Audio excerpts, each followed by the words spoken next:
मंत्री जी, आपका मुजफ्फरपुर शहर में और जिला में पहली बार आने पर इस बार फिर से मंत्री बनने के बाद बड़ी स्वागत है। आपका हम बहुत बहुत स्वागत करते हैं। आपसे जानना चाहते हैं कि अभी जो पार्लियामेंट में नया बिल मनरेगा के बदले बीवीजी राम जी आया है, इस बारे में आप हमको बताएं कि बिहार में इसका क्या असर होगा। देखिए, कोई कोई भी बिल आता है तो नए सिरे से उस पर कार्रवाई होती है।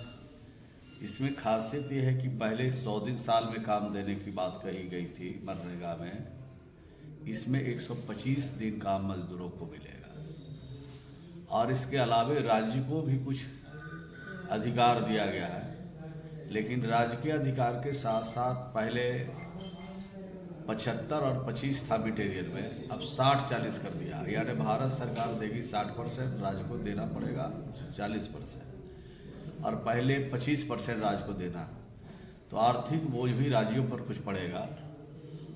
लेकिन बाकी जो चीज़ें हैं उसमें सिंचाई की सुविधा पर ज़्यादा तवज्जो दी गई है, गांव के विकास पर ज़्यादा तवज्जो दी गई है, और एक जो कार्य योजना बनेगी वो ग्राम पंचायत के लेवल पर बनेगी, और क्या क्या आवश्यकता है, आवश्यकता को ध्यान में रख के ये योजना बनाई जाएगी।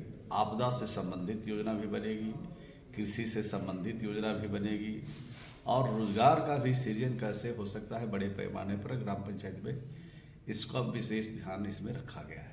क्या इसके बाद पुरानी जो योजना है मनरेगा और जो उसका नॉर्म्स है वो खत्म हो जाएगा क्या? नहीं, नॉर्म कुछ भी खत्म नहीं होगा। जिस तरह से कानून में प्रोविजन पहले से था उसी तरह के कानून में प्रोविजन अभी भी रहेंगे। सिर्फ और सिर्फ 125 दिन काम बढ़ाए गए हैं श्रमिकों के, और वो जो मटेरियल में जो लगता था 25% राज्य को, उसमें 40% की बढ़ोतरी है, और जो पहाड़ी इलाके हैं उसमें 90 और 10 का रेशियो रखा गया है। तो वो तो पहले सामान्यतः ठीक ही है, बल्कि हम लोग के राज्य में आधा बिहार बाढ़ की चपेट में रहता है और आधा बिहार सुखाड़ की चपेट में रहता है, और श्रमिकों को काम देने के लिए 125 दिन जब निर्धारित है तो निश्चित रूप से वैसी योजना का भी ग्राम पंचायत चयन करेगी जो बाढ़ से रुकावट डाल सके, बाढ़ से बचाव कर सके, और खेती को उन्नत बनाने के लिए जो और भी योजना बनाई जा सकती है उस पर काम करेंगे। इसमें एक बात कहा जा रहा है कि योजनाएं केंद्र सरकार तय करेगी।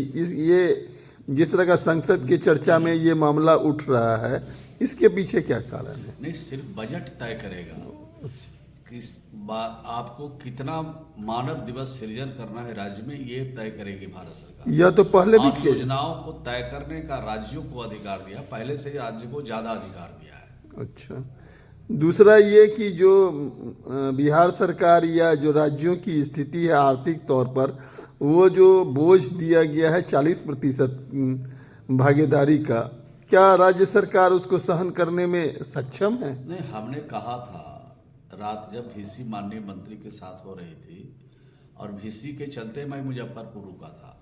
चूँकि हम 9 बजे पटना नहीं पहुंच सकते थे तो रास्ते में रुक करके वीसी में शामिल हुए। अब वीसी में शामिल होना जरूरी था, चूँकि जो जानकारी प्राप्त हुई है जो आपसे शेयर कर रहे हैं, हमने कहा था कि ये मजदूर जो हमारे श्रमिक हैं उनकी मजदूरी भी बढ़ाने की बात कही गई है, भारत सरकार के मंत्री जी ने कहा है। और ये जो 100 में साल में 125 दिन जो काम मिल रहा है उसमें जो किसान की खेती है, चाहे रोपनी हो, चाहे कटनी हो, चाहे मैंजनी हो, इसमें कुछ दिन फिक्स कर दिया जाए ताकि किसानों के खेतों में अगर हमारे श्रमिक काम करेंगे और सरकार मनरेगा से मजदूरी का भुगतान करेंगे तो हमारे किसान की भी आय बढ़ेगी, और जो मनरेगा के बारे में खबर ये चलती रहती है कि गड़बड़ी हो रही है, वो गड़बड़ी भी रोकने में हम कामयाब हो जाएंगे। कल के वीसी में और कोई महत्वपूर्ण बात जो आप हुई और जो लोगों के जानकारी के लिए? नहीं, अब तो ये जो वीसी के माध्यम से माननीय मंत्री ने कहा है कि जो इसका दुष्प्रचार का जो काम लोग करेंगे अपोजिशन के लोग, उनको लोगों को समझाना है, गांव के लोगों को समझाना है, लोगों के बीच में अवेयरनेस करना है। महात्मा गांधी का नाम इस योजना से हटाया जाना कितना उचित है? कि महात्मा गांधी कोई योजना से उनका ख्याति प्राप्त नहीं है। महात्मा गांधी राष्ट्रपिता है और राष्ट्रपिता का नाम जन जन में है। किसी योजना में नाम जोड़ करके उनको उनकी महानता को नहीं देखा जा सकता है। उनकी महानता तो अगम अपार है।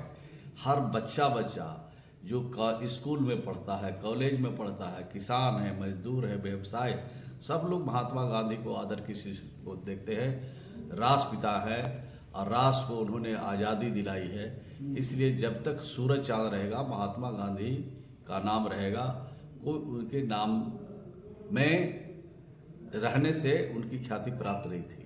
अंतिम सवाल सर कि मनरेगा के कर्मियों में जो कर्मचारी कार्यरत हैं उनमें एक डर बन गया है कि उन्हें नई योजना में पूर्ववत काम करने का अधिकार रहेगा या वो उनकी नौकरी बची रहेगी अथवा उसमें कुछ परिवर्तन होगा? देखिए, प्रशासनिक मद में पहले 6% भारत सरकार देती थी, अब प्रशासनिक मद में 9% कर दिया है, तो बढ़ोतरी की है। और मनरेगा के कर्मियों पर कोई दिक्कत और परेशानी उनको नहीं होगी।